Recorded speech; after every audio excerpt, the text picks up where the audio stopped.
Ladies and gentlemen, welcome to the second annual Impeachment Show Extravaganza, brought to you by the censors and left-wing media, the fact-checked ministers of shutdown and big tech, and the Democrat Party. Thank you, Madam Chair. In Michigan's 13th, we proudly speak truth to power, even in the face of a racist in chief. Those who incited an attack on the People's House do not get to talk about healing and unity. They have torn this country apart. A live look now at the nation's capital. President Donald Trump making history this afternoon, becoming the first U.S. president to be impeached twice. Good afternoon, everybody. I'm Sala Kim. And I'm Gina Swanson. Washington correspondent Bree Jackson is in D.C. with a breakdown of the historic votes that were actually bipartisan. It was nearly a year ago that House Democrats voted to impeach President Trump for the first time. This time around, nearly a dozen members of the president's own party voted against him. Another historic vote on Capitol Hill. The resolution is adopted as House Democrats and nearly a dozen Republicans moved to impeach President Trump. He must go. He is a clear and present danger to the nation that we all love. There is no excuse for President Trump's actions. The president faces a single charge of incitement of insurrection following the deadly riots at the U.S. Capitol last week.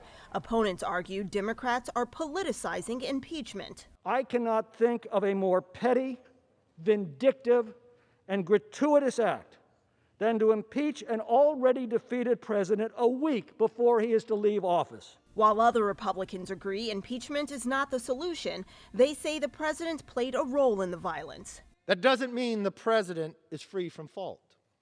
The president bears responsibility for Wednesday's attack on Congress by mob rioters. The case now moves to the Senate. Democrats are pushing to remove President Trump from office. Let's come together and impeach the president for this high crime against the republic. Senators are out of session until January 19th, and leader Mitch McConnell says he won't bring them back early, meaning a trial likely won't happen until after President-elect Joe Biden is sworn in. And 67 senators are needed to convict the president.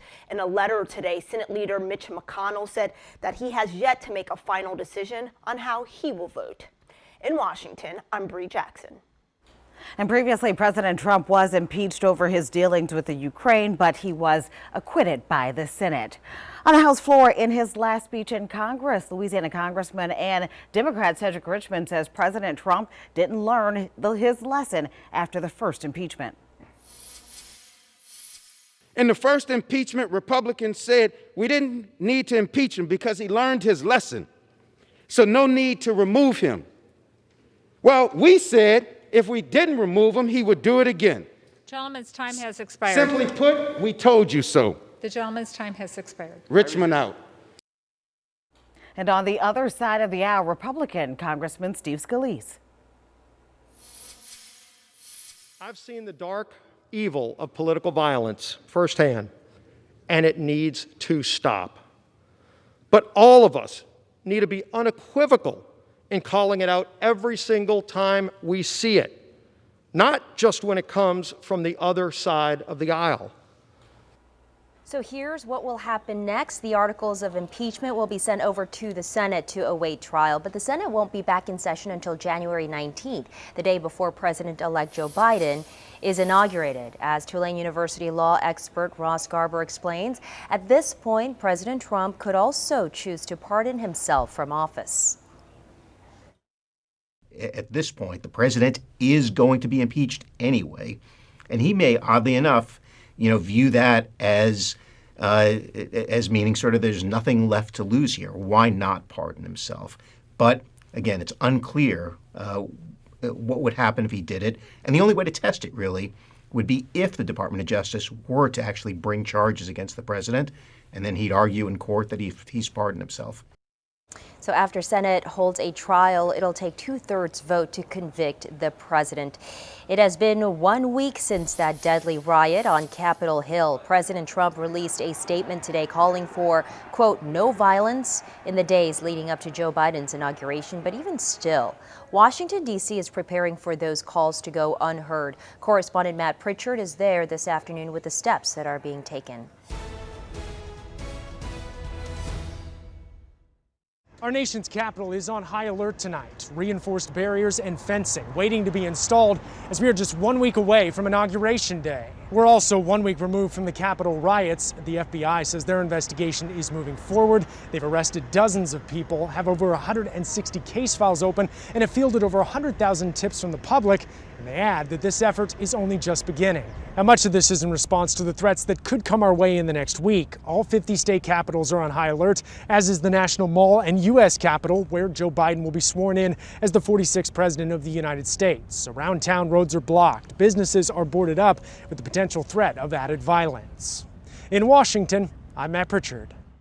And more than 20,000 National Guard troops will assist with security in the days leading up to Inauguration Day. Meantime, state leaders are on high alert ahead of the inauguration. The Louisiana State Capitol in Baton Rouge has been warned of armed political protests planned this weekend and continuing through January 20th, when President-elect Joe Biden will be inaugurated. Governor John Bel Edwards says the State House will be protected as new threats arise daily. Peaceful demonstrations are certainly a part of free speech. Violent demonstrations, lawless demonstrations, those aimed at upsetting, our democracy and undermining our constitutions, those are not. Edwards said recent protests at the state capitol have all been peaceful. He expects nothing less in the days to come. The situation in D.C. continues to unfold as it does. Stay with WDSU and the WDSU mobile app for the very latest.